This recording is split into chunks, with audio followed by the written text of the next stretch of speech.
Good morning, this is Jonathan Keener.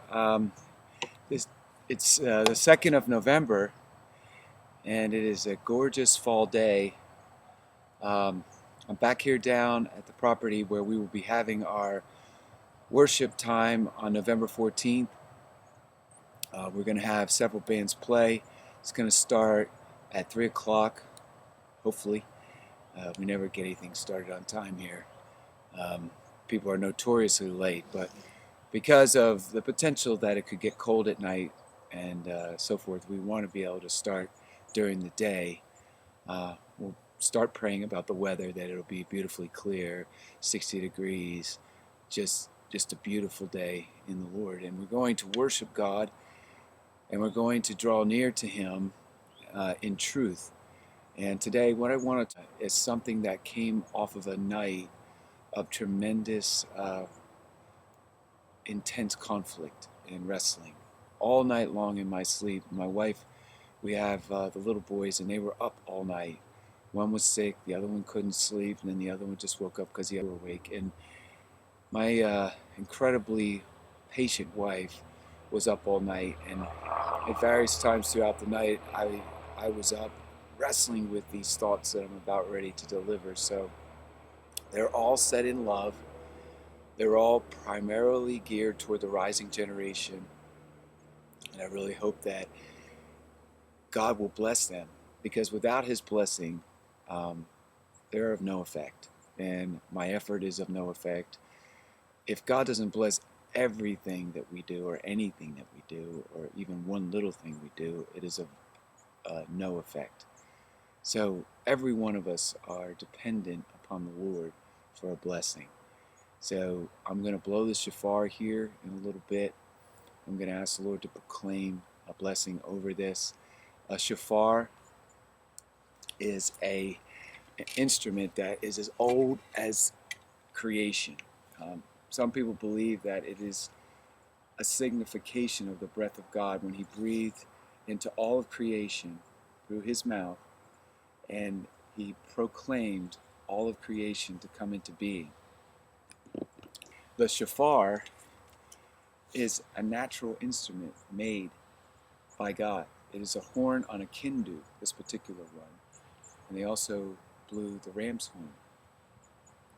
So I'm going to blow this shofar.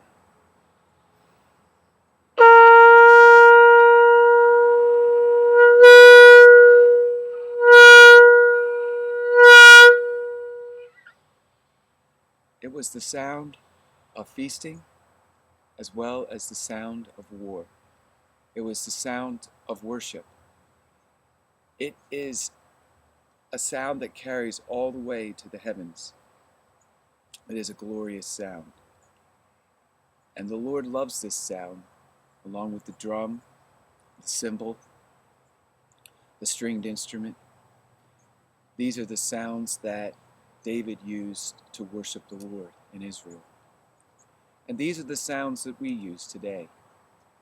We add electric and we can amplify and push it out with greater force, but it's still sound. But the thing that makes that sound special is the heart of the one plays. And doing public ministry with Living Lattes, and about 2 years worth of that were music, public events. We met a lot of musicians, and we met a lot of awesome young people. I got so excited about the next generation just by doing that venue. And in the intervening months, year, we have seen a lot of wreckage along the way of bands that were doing a great job. God was giving them beautiful music to play. They had a heart to reach their generation. Well, those bands are broken up, and there remains a question: why are these bands broken up? Why is it that it's so hard to sustain a ministry to reach the next generation? And I'm going to talk to you about the fact that this shofar represents warring worship. Warring worship. And for any warrior to be raised up right now, he needs to know God. He needs to know His Word. He needs to be deeply acquainted with Christ and the truth. See, the Spirit and the truth are what God delights in. And Jesus is both of that. He's Spirit. The Spirit of Christ has been released since Pentecost for us to proclaim Him in His powerful resurrection.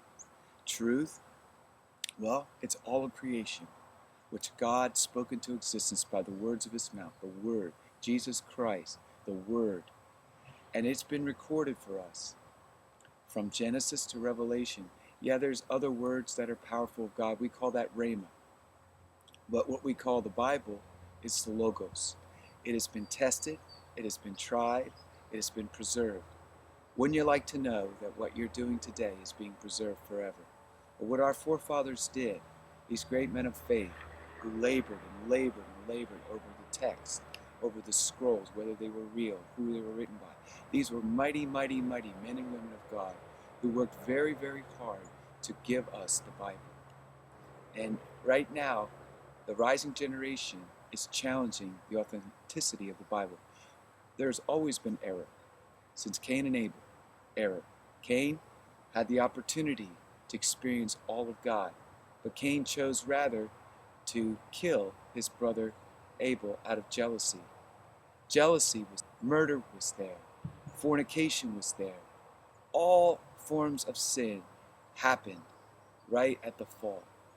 Immorality of all forms, selfishness, outbursts of wrath.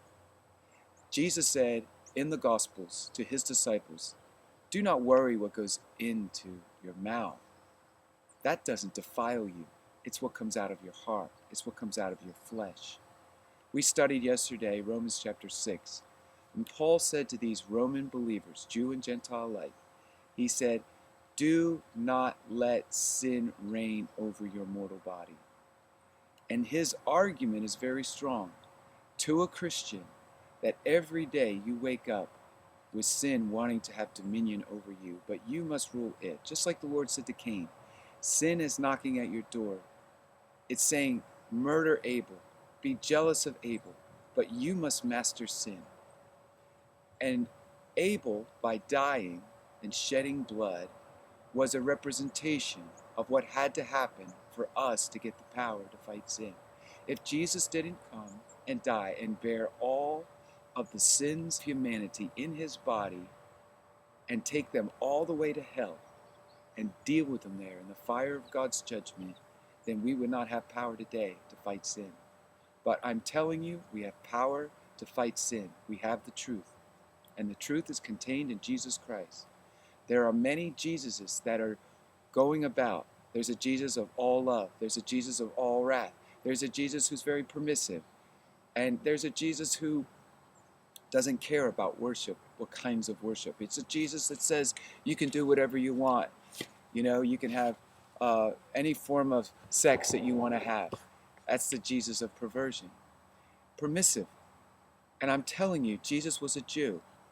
He knew the law. He even wrote the law. On the stony tablets at Sinai, Jesus was the Word writing the law. All 10 commandments. They summarize it all. And it's still binding today. How do I know that? Go to Romans. Go to Galatians. Go to the whole New Testament. Even Jesus recites the law being that moral law that keeps man at peace with himself and with his God and with each other. It's to love God with all your heart, mind, and soul and love your neighbor as yourself. That's the law of God. But there's a lot to it. There are many words that go into it. And there is a right way. Jesus is the way, the truth, and the life. And the question that your generation, this rising generation, has to answer, and I'm looking at you right now as a friend, as a father, as someone who prays for you, who loves you, who passionately cares for you, that you understand that there is a right way in God and that it comes out of the Logos, out of the Bible, out of creation. Jesus is all of it. You can't just pick and choose what Jesus part you like. Yes, Jesus is love and compassion, but Jesus is also one that hates commerce in his house and that made a cord, a very